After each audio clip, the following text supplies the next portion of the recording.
Clara Vasseur est journaliste, elle vit à Hambourg, mais en fait, elle navigue entre la France et l'Allemagne. Et surtout, elle passe souvent ses vacances avec des Français. Êtes-vous déjà parti en randonnée avec des Français? Non?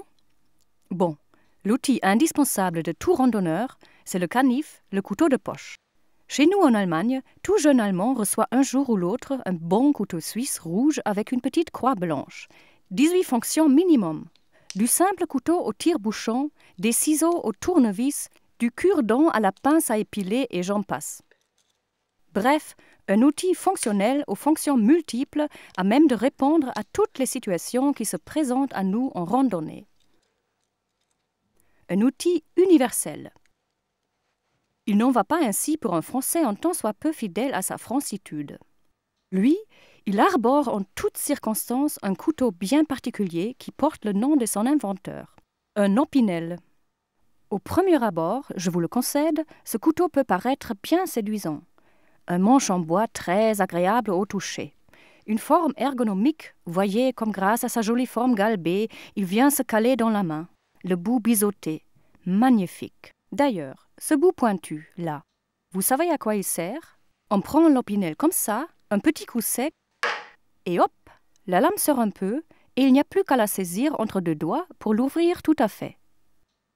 Sur ce plan-là, disons-le tout de suite, il bat à plate couture le couteau suisse qui, ou vous arrache les ongles sans pitié, ou demande que l'on trimballe avec soi une pince, ce qui, vous l'avouerez, est un peu encombrant. Il y a un numéro gravé sur la bague. Vous voyez, celui-ci, c'est le numéro 6. Il paraît que c'est le préféré des femmes. Les hommes, eux, préfèrent le 8, celui-ci. En fait, il existe 13 tailles différentes. Ouvrons-le. À partir de la taille 6, la bague se tourne pour bloquer la lame, comme ça, et éviter qu'elle ne se referme sur vos doigts. Cette bague s'appelle la virole. Bien pensé, pense-t-on. Maintenant, regardons un peu notre couteau suisse après 1 an ou 2 d'usage normal.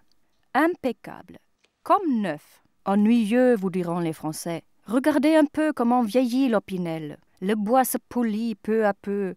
La lame, parfaitement oxydable, rouille magnifiquement. Avouez-le, c'est particulièrement appétissant pour couper un bon camembert bien coulant. En fait, ça ne devrait pas trop rouiller, car comment laver un couteau en bois et en fer blanc? En ne le lavant pas, bien sûr. C'est avec une candeur inouïe qu'un Français vous explique qu'il suffit de le planter dans la terre pour nettoyer la lame. Résultat? Regardez la bague, la virole. J'ai beau m'arc-bouter dessus. Elle est totalement coincée par la rouille, le sable, la terre ou je ne sais quelle autre saleté.